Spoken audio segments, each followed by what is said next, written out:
So one thing I found interesting about A Midsummer's Night Dream was how short Act 4 was and how quickly the conflict was resolved. And I think this really emphasizes the title, considering that a lot of the seems like you're in a dream, and how some events are longer and some are shorter. So two values I kind of noticed throughout the play were self-consciousness between Helena and Hermia, and then this idea of fate. So the self-consciousness with Helena and Hermia is kind of shown when Lysander and Demetrius wake up after they're given the potion and they're both in love with Helena, which they're both in love with Hermia before.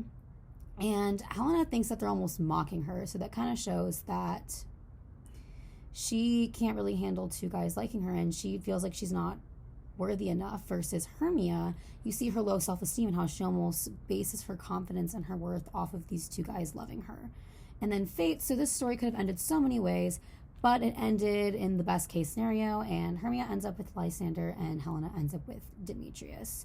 So one thing that was kind of confusing that I had to look up was the story of Pyramus and Thisbe. And it turns out this play, the most lamentable comedy and most cruel death of Pyramus and Thisbe, was actually just made up by Shakespeare. However, the Pyramus and Thisbe story is real, and it's a Babylonian myth based on Ovid's Metamorphosis. So it's two star-crossed lovers who have to communicate through a wall, and they arrange to meet and profess their love, and then basically they both end up seeing a lioness with blood all over her face and think their other lover is dead, so they both commit suicide. And it's a very highly dramatic play, and I feel like this adds a lot to the contrast and this idea of imbalance, considering that it's performed by these clumsy craftsmen who have almost no acting experience, and it seems like a play that actually requires a lot of experience and depth, which they just don't have.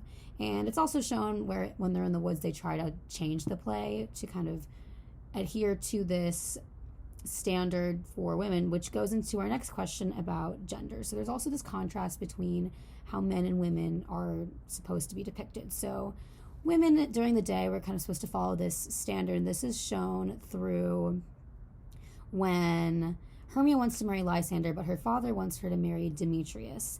And basically he threatens to put her in a nunnery if she doesn't marry Demetrius. So she's expected to follow her father's wishes and follow this standard, versus these craftsmen are intermingling between men and women. So sometimes they'll be playing a woman in the play, some are going to be playing men in the play. So you kind of see that in this world of play during this time, there was a blurred line between masculinity and femininity, versus in real life during this time, it was very clear cut how women had to act one way, men were expected to act another way. And so the audience probably found this pretty normal. They probably didn't think much of men playing female parts. They may have found it a little bit disdainful because it was two men pretending to be in love. And so two questions I have would be that obviously the Pyramus and Thisbe story was chosen for a reason. So do you think that the craftsmen could have performed any other play? Why or why not? If you think so, which play? And do you think that if Theseus, Hippolyta, and Aegeus, do you think they would have reacted if they had gone to the forest and both guys were still in love with Helena?